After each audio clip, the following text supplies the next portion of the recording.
Ambassador to the United Nations, Ian Liburd, is calling on Prime Minister Dr. Terence Drew to make constitutional reform one of his priorities, as there are, in his view, several fundamental issues posing problems to the development of the country.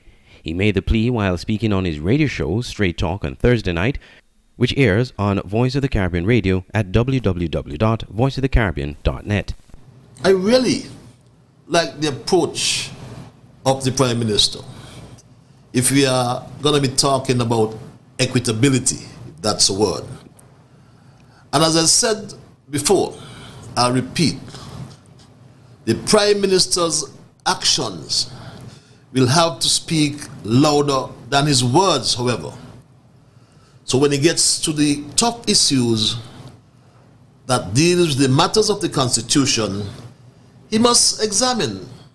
Nevis, for example, gained home rule under the Independence Constitution in 1983. They run their show in Nevis.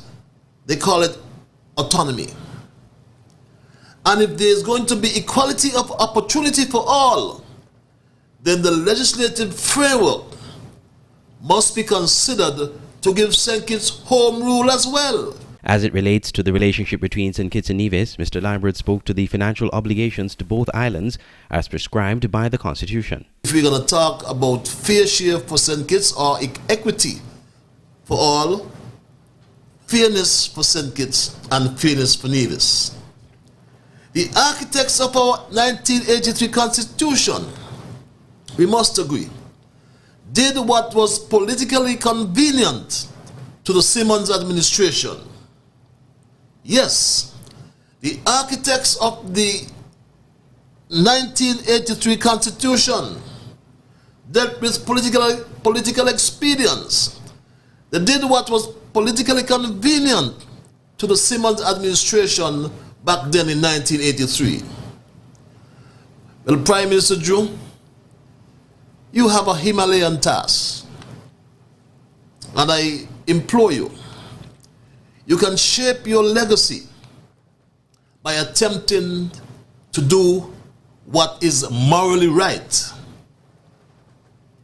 And this can only redound to the benefit of ensuring the strong bonds between St. Kitts and Nevis. The financial obligations to Nevis by the federal government was one of the issues posited by Premier Mark Brantley that led to the dismantling of the Team Unity government, forcing an early snap election, 2 years after the last elections in 2020.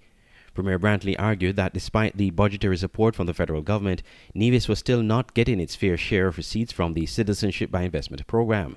Prime Minister Dr. Terence Drew, in an exclusive interview with SK Newsline, stressed that going forward, any financial arrangements between the federal government and the Nevis Island administration, especially as it relates to CBI revenues, must be done via legislation, as the Constitution mainly speaks to how tax revenue between both islands should be shared.